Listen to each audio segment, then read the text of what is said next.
राधा स्वामी जी दयाल की दया, राधा स्वामी सहाय। जीवों के लिए दुख तकलीफ का होना जीवन का एक अभिन्न अंग है, जिसका अनुभव सभी जीव खुद अपने और अपने सगे संबंधियों पर महसूस करते हैं। सत्संगी यह समझ धारण करते हैं कि यह पिछले जन्मों का फल है जो उन्हें भोगना पड़ेगा। संसारी व दुनियादार जीव अपने अपने इष्टों से तकलीफ दूर करने और दुनियावी सुख मिलने की प्रार्थना करते हैं। सत्संगी भी कुछ इन्हीं तरह की दुख तकलीफ़ों और उल्टी सुलटी हालातों से गुजरते हैं, किंतु वह धैर्य रखकर राधा स्वामी दयाल के चरणों में शरण लेते हैं। वह समझ जाते हैं कि यह उनके पिछले कर्मों को साफ कर रहा है, जिसे उन्हें सब्र व हिम्मत से झेलना है। मगर सख्त दुख व तकलीफ के समय वह सांत्वना के लिए संत सतगुरुओं के वचन व बानियों का सहारा लेते हैं। संत सतगुरुओं द्वारा समय समय पर फरमाए गए वचनों में खास इन कारणों का बयान किया है कि क्योंकर सत्संगियों को इस प्रकार के दुख तकलीफ़ों से गुजरना होता है तथा उन्हें इससे क्या परमार्थी लाभ होता है। गौर करने पर यह मालूम होता है कि जीव के केवल पूर्व जन्म के कर्म ही एक अकेला कारण नहीं है, बल्कि अनेकों अन्य कारण हैं जिनकी वजह से जीव की गड़त होती है। हजूर महाराज जी ने अपने वचन बानियों में कई ऐसे कारणों को बयान किया है और इनके परमार्थी फायदे भी बताए हैं। सभी संत सतगुरुओं ने जीव की गड़त की जरूरत पर जोर दिया है। स्वामी जी महाराज ने फरमाया है, मन की गड़त करावे हरदम, वह है मित्र वही है हमदम। बगैर उल्टी सुलटी हालातों के यह कभी भी संभव नहीं कि सूरत की चढ़ाई हो, क्योंकि जीव की अंतर में सफाई होना सत्य देश में प्रवेश के लिए निहायत आवश्यक है। इस कारण सच्चे सत्संग में सदा गड़त होगी और सच्चे भगत सत्संगी को इसको बर्दाश्त करने के लिए सदा तैयार रहना चाहिए। कच्चे माल को मुनासिब शक्ल व रूप देने के लिए उसे ठोकना पीटना पड़ता है। सच्चे सत्संग में इस प्रकार की ठोका पीटी व सुधार सदा होता रहता है। वास्तव में यह इस बात की पहचान है कि सत्संग सच्चा है या नहीं। किसी को इस बारे में घबराना नहीं चाहिए। बार अक्ष इसके सत्संगी को इसके लिए तैयार रहना चाहिए। संत मत की तकनीकी भाषा में इसे गड़त कहते हैं। वचनों में यह स्पष्ट किया गया है कि यह समझना गलत है कि हर वो जीव जो दुख तकलीफ उठा रहा है उसके पिछले कर्म कट रहे हैं। सामान्य जीव अपने पिछले कर्मों को सिर्फ भोग रहे हैं और यह करते समय अपने लिए नए कर्म पैदा कर रहे हैं।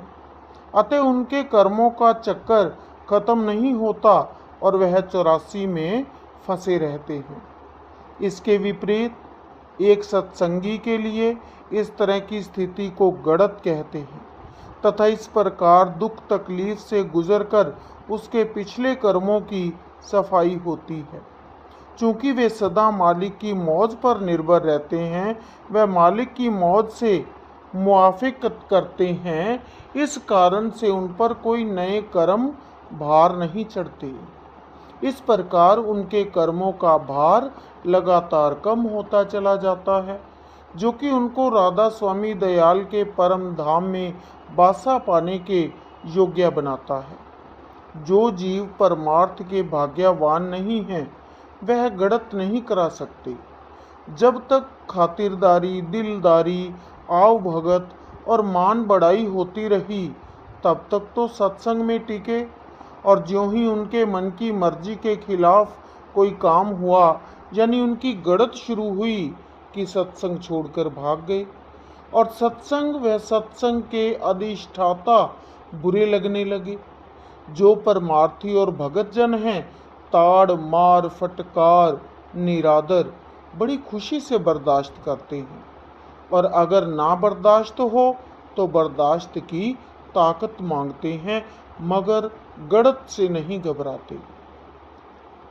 गड़त के बचनों के साथ ही साथ सभी संत सतगुरुओं ने सांत्वना का मरहम भी साथ में लगाया है कि वे जीव की इस कठिन समय में कैसे संभाल करते हैं। जैसे पहला, जीव की तकलीफें शूल से घटकर कांटा ही रह जाएंगी। दूसरा, एक सच्चे सत्संगी की सूरत ऐसी स्थिति में ऊंचे घाट पर चढ़ाई जाती है जिससे कि इसको यह तकलीफ कम से कम लगे। ठीक उसी तरह जिस तरह से एक डॉक्टर क्लोरोफॉर्म दवा का इस्तेमाल मरीज के इलाज के लिए करता है।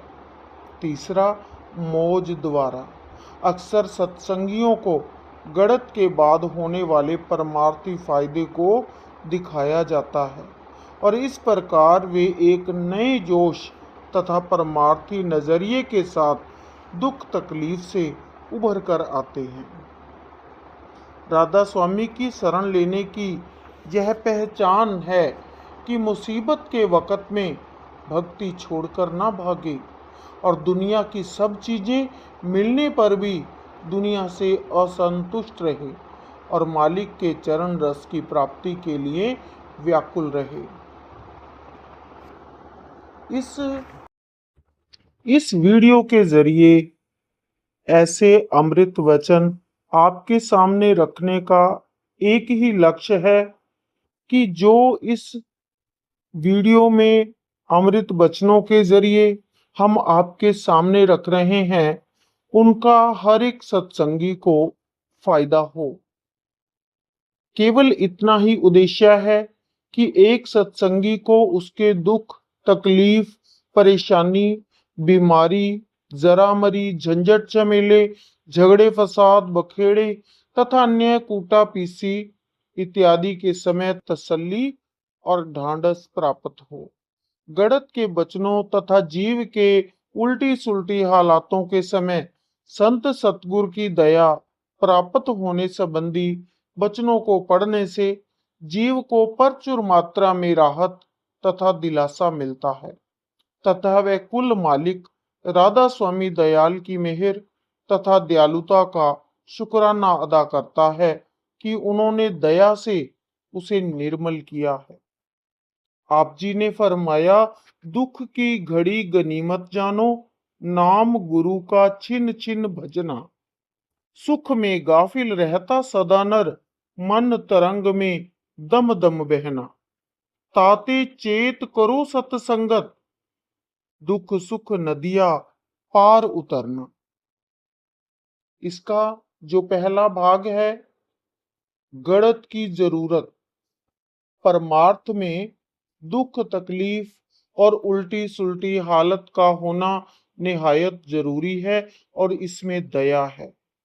मुसीबत में निज दया है, इससे निर्णय करने की शक्ति जागती है और दुनिया की जो असली कैफियत है वह पता चलती है और उसका दुखदाई हाल देखकर नफरत आती है और मालिक के देश में चलने की सच्ची चाह हृदय में पैदा होती है। तो जिस पर मालिक दया फरमाता है उस पर उल्टी सुल्टी हालत पैदा करके उसके मन को जिच बिच करता है और यहाँ की चीजों और भोगों से हटाता है। अगर कोई अभ्यास भी करता है और उल्टी सुल्टी हालत उस पर नहीं गुजरी है तो वह अभ्यास कूड़ा है। उससे जो असल मतलब इसको दुनिया से नफरत पैदा कराने का है वह नहीं होता, बल्कि अभ्यास में थोड़ा बहुत रस और आनंद हासिल करके और कुछ शांति पाकर जहां का तहां रह जाता है।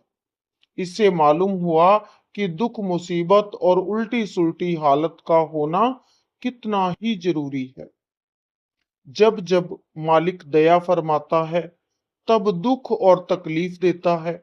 इससे उसको अपने अभ्यास का नतीजा भी मालूम होता है कि किस कदर बंधन ढीले हुए हैं, और आया दुख तकलीफ के वक्त मुस्तैद होता है या नहीं, इसकी परख होती है। बगैर उल्टी सुलटी हालत और दुख तकलीफ के न अभ्यास दुरुस्ती से बनेगा और न मन की गड़त और सफाई होगी। आप फरमाते हैं, जब तक मन पर ऐसी जांच नहीं होगी, तब तक इसमें जो छिपी हुई मलिनता है वो दूर नहीं होगी। जब यह मन दुखी होगा, तब संसार से उपराम होगा और मालिक के देश में चलने की सच्ची चाह पैदा होगी। इसलिए मालिक दया करके अमूमन जीवों को दुख और मुसीबत देता है, और जो कि बड़भागी हैं उनको विरह और तड़प देता है। पर ऐसे कोई बिरले संस्कारी होते हैं जिनको विरह की बख्शिश होती है, उनका तो समझो काम बन गया। सत्संग में बराबर गड़त हो रही होती है। जिस संगत में मन की गड़त न हो, वह असल में सत्संग नहीं है। जो लोग गड़त से भागते हैं, वह संत मत और राधा स्वामी मत के अनुयायी नहीं हैं। यानी वो लोग जो बिना गड़त के राधा स्वामी मत का होना कहते हैं, उनको फायदा नहीं मिलता। बिना गड़त के न तो अंतर में चाल चल सकती है और ना दुरुस्ती हो सकती है। ये नामुमकिन है। फरमाते हैं, जो कि राधा स्वामी की शरण में आए हैं, उन सब की गड़त यानी सफाई होती है और होती रहेगी। क्योंकि यह नहीं, जीव तो चाहता है कि उसको कोई दुख तकलीफ ना हो, और वो कहता है कि सत्संग अभ्यास करूंगा पर गड़त ना हो। मगर जैसे सुनार नहीं छोड़ता है, वह तो अपनी कार्यवाही शुरू कर ही देता है, यानी कूट और पीट के सोने को सीधा करता है, तब गहना बनता है। इसी तरह वक़्त पर सबकी गड़त होती है, और जिसकी गड़त होती है वह बड़भागी है। अगर प्रगट मालिक गड़त करता तो सब लड़ने और गाली देने को तैयार हो जाते, बल्कि उसको बैरी समझते। इस वास्ते गुप्त रूप से मालिक गड़त करता है।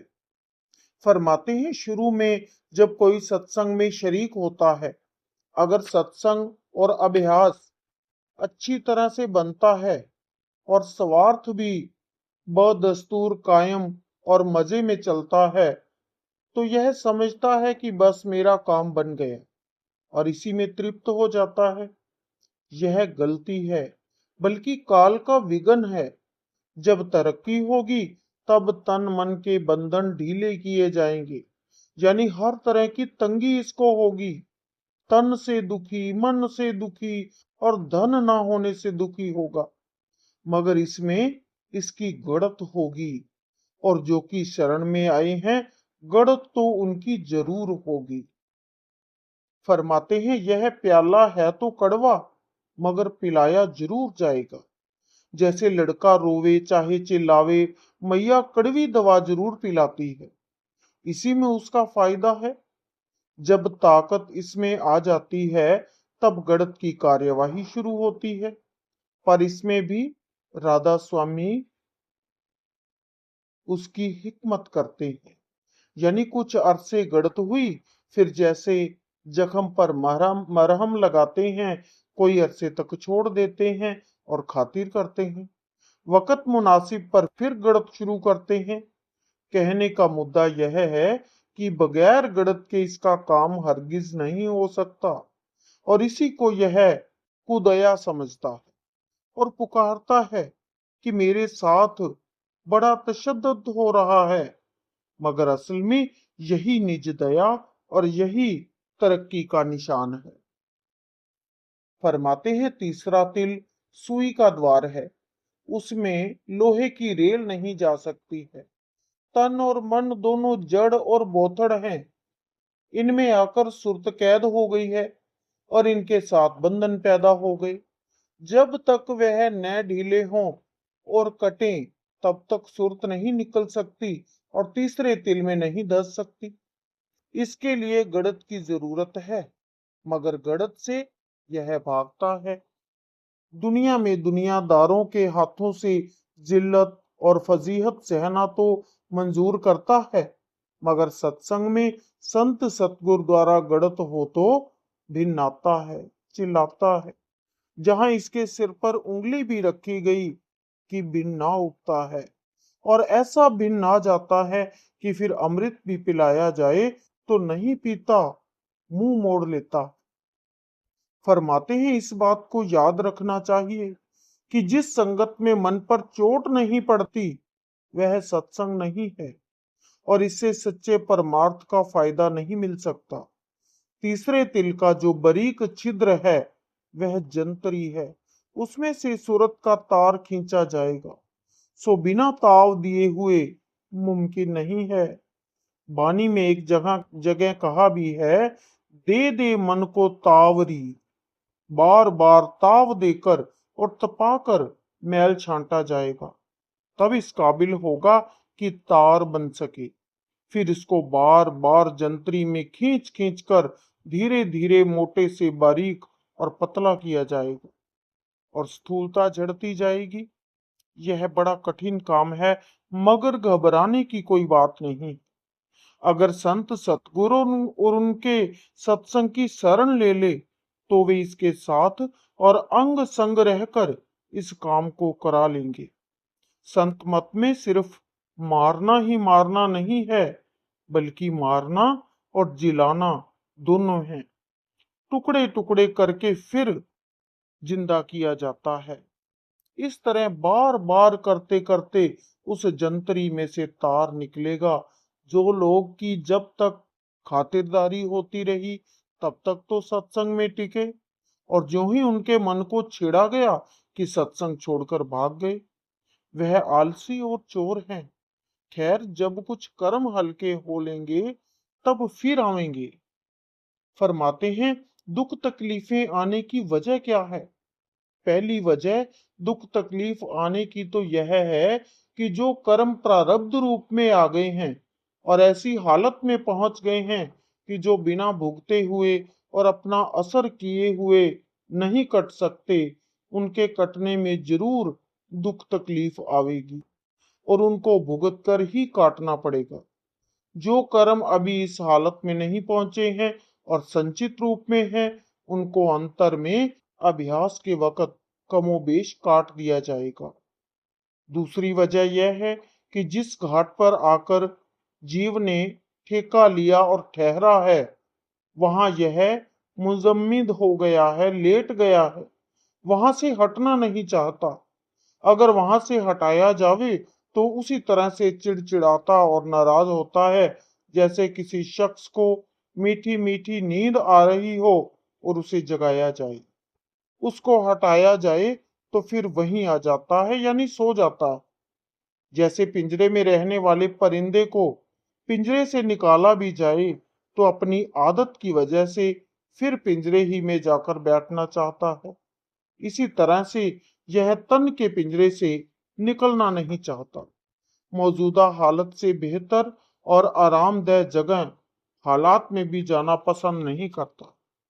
तीसरी वजह यह है कि इसका आपा पुष्ट हो गया है।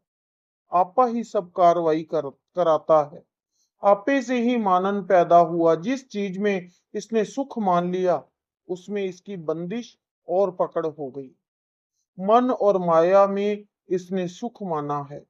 मालिक के धाम की जगह सत्य सुख और आनंद है इसको प्रतीत नहीं आती, और उसकी प्राप्ति के लिए कार्रवाई करने को आमादा नहीं होता। इस घाट से हटाने और आपा तोड़ने के लिए रद्दो बदल व फेर फार होना जरूरी है, और जब वह होता है तो घबराता है, शिकायत करता है।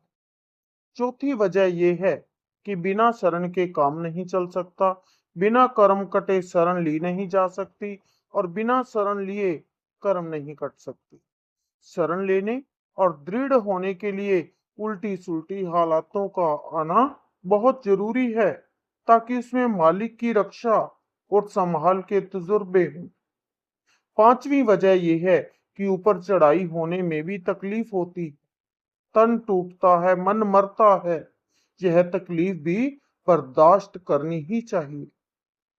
छठी यह वजह है कि जैसे चीनी का पानी खोलता है और उसमें दूध का छींट पड़ने से बड़े जोर से उबाल आता है और मैल उबलकर ऊपर आ जाता है, इसी तरह से सत्संग के असर से और अंतर में अमृत रूपी शीतल धार की छींट आने से मन में खौल पैदा होता है और मन की चाहें, ख्वाहिशें, विकार उबल उबल कर उठते हैं। उस वक्त यह घबराता है और अधीर हो जाता है। यह हालत मालिक और सत्संग से हटाव पैदा करती है। यहाँ नीर है, इससे ऊपर क्षीर, माखन और अमृत है। अंतर में अमृत का सागर भरा है। उसकी छींट यहाँ के नीर में पड़ने से उसमें खौलन होती है। ऊपर बयान किए गए कारणों से दुख, तकलीफ, उल्टी सुल्टी हालतें, झटके और झमेले आते हैं।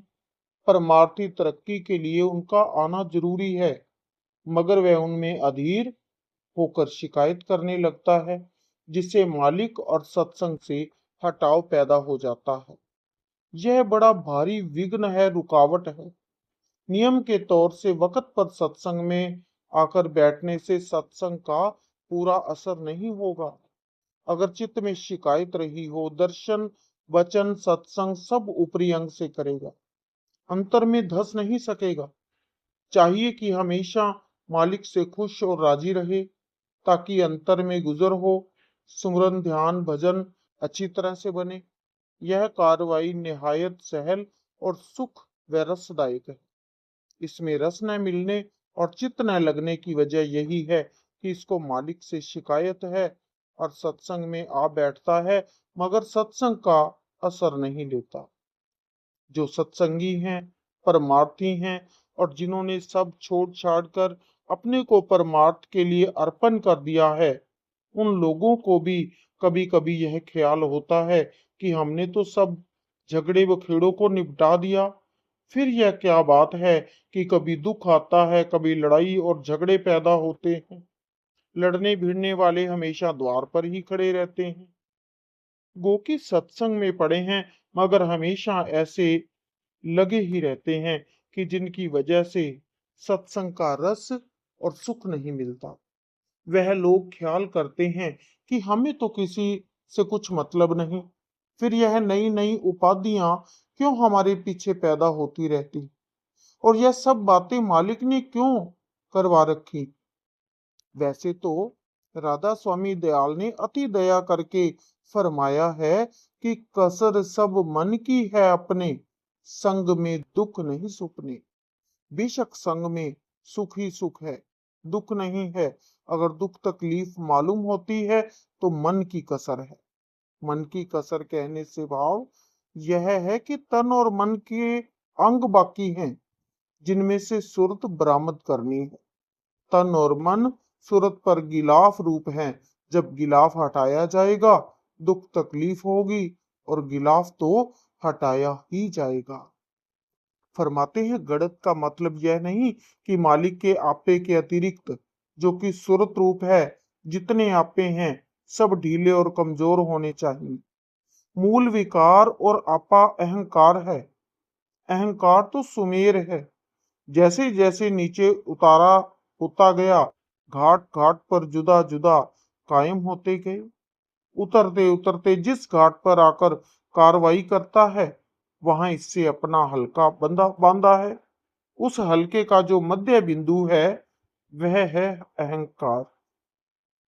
इसमें होकर गुजर नहीं हो सकती जब तक कि अहंकार के बिंदु पर चोट ना पहुंचाई जाए और वह तोड़ा ना जाए।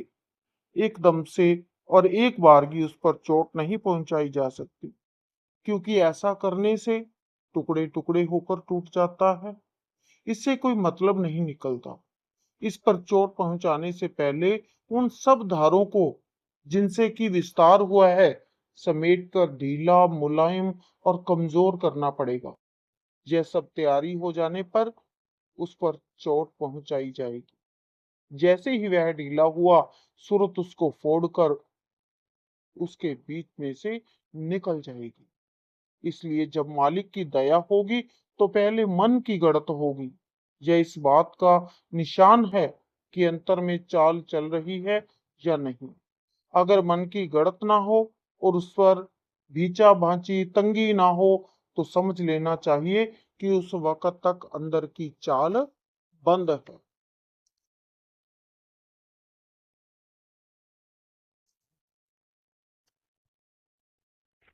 सोना या कोई धातु निकालने के लिए खोदते खोदते खान में बहुत गहरे में चले जाते हैं, और तब भी जो मिलता है वह पत्थर का सख्त पहाड़ मिलता है। उस पर खूब घन बरसाकर उसको तोड़ते फोड़ते हैं, फिर उबालते हैं उसका धुआं, और उसमें से अब खरे उठाते हैं, तब कहीं जाकर सोना निकलता है। इसी तरह से मन और सूरत इस घाट पर पत्थर के कोयले की तरह सख्त और स्याह हो गए हैं। तो जब तक तोड़ फोड़ करके सुरत रूपी कंचन ना निकाल लिया जाए, तब तक दया का और क्या रूप हो सकता है। यह सही है कि सूरत ही खींचकर ऊपर जाएगी और उसी को वहां का रस और आनंद मिलेगा। मगर इस हालत में तो दया उसको खींचकर नहीं ले जाएगी। हीरा और जवाहरात कोयले ही से बनते, मगर कोई शख्स कोयले को ढीला लाकर दे और कहे कि इसका हीरा बना दीजिए, तो क्या हीरा बन सकता है? सब काम दया ही करेगी, करावेगी और बनावेगी। मगर जो रीति और कायदा उसने मुकर्रर किया है, उसी के मुताबिक होगा। बगैर गड़त के यह मन सीधा हरगिज नहीं होगा, और गड़त जरूर होगी। जीव अक्सर भूल जाता है, फिर गिरता है, संसारी भोगों में लिपटता है। लेकिन राधा स्वामी दयाल दया करके संभालते हैं, और जो गड़त सफाई ना की जाए, ऐसे ही सत्संगियों को ऊंचे देश में चढ़ा दिया जाए, तो और लोग शिकायत करेंगे कि हमने क्या कसूर किया है, हमको क्यों नहीं चढ़ाया जाता। इसलिए आप फरमाते हैं कि ये गढ़त सबकी जरूर होगी। सिर्फ दुख तकलीफ आने से कुछ नहीं होता। दुखी तो सब हैं, मगर किसी को परमार्थ से कुछ मतलब नहीं। जीव यहाँ घोर दुख में फंसे हुए हैं, मगर सिवाय इसके कि रो पीट कर वे बर्दाश्त कर रहे हैं, उनको कोई समझ बूझ नहीं है, और न उनको वह तजुर्बा होता है जिसका ऊपर बयान किया गया। करोड़ों जन्मों से इस काल और माया के देश में दुख और तकलीफ उठा रहे हैं, मगर परमार्थ की न तो चाह पैदा हुई और न इसकी निस्बत में कुछ सूझबूझ जाती। इस दुख तकलीफ से सिर्फ इतना होता है कि कर्मों का बोझ जो लदा हुआ है, उसमें कुछ कमी हो जाती है। जब सूरत जागे और परमार्थ की चाह पैदा हो, तब जो दुख तकलीफ आवेंगे, उनसे नई समझ जागेगी, तजर्बा होगा, और वह सूरत के निकलने में मददगार होगी। जिस तरह से कि बड़े टर्रे घोड़े को काबू में रखने के लिए उसकी पीठ पर साज सामान रखा जाता है, चाप और कजई लगाई जाती है, इसी तरह से मन को काबू में रखने के लिए चाप और कजई और कांटेदार लगाम लगानी पड़ेगी। मन का ख्वास बदलने में बड़ी दिक्कत होती है। एक संसारी आदत को छोड़कर दूसरी संसारी आदत इख्तियार करना बड़ा मुश्किल है। फिर बजाय संसारी आदत के परमार्थी आदत डालना तो महा कठिन काम है। एक तरह से नदी के धार उल्टा देना है। कभी बीमारी वगैरह से मन के अंग तोड़े जाते हैं, शरीर के एसाब ढीले हो जाते हैं, और खून तक तब्दील हो जाता है, क्लेवर बदल जाता है। फिर मन को जिस तरह चलाना चाहें उस तरह चलाने में किसी कदर आसानी हो जाती है, अकड़ पकड़ ढीली हो जाती। संयम व इरादा शुरू में मुफीद व मददगार है, मगर उनकी हैसियत किराए के उस पशु की जैसी है, उस पर भरोसा नहीं हो सकता। सिर्फ प्रीति ही ऐसी चीज है, ऐसी शय है जिससे कड़ी से कड़ी हालत सहूलियत में बदली जा सकती है। अगले भाग को लेकर हम आपके सामने बहुत जल्दी अगली वीडियो के जरिए आएंगे। अगर आपको ये अमृत वचन श्री हजूर स्वामी जी महाराज के द्वारा फरमाए गए अच्छे लगे तो इस वीडियो को लाइक, कमेंट और शेयर जरूर करना। चैनल को सब्सक्राइब जरूर करना, क्योंकि आपको अगली वीडियो का नोटिफिकेशन मिल जाएगा और आप अमृत वचन भाग दूसरा सुन पाएंगे।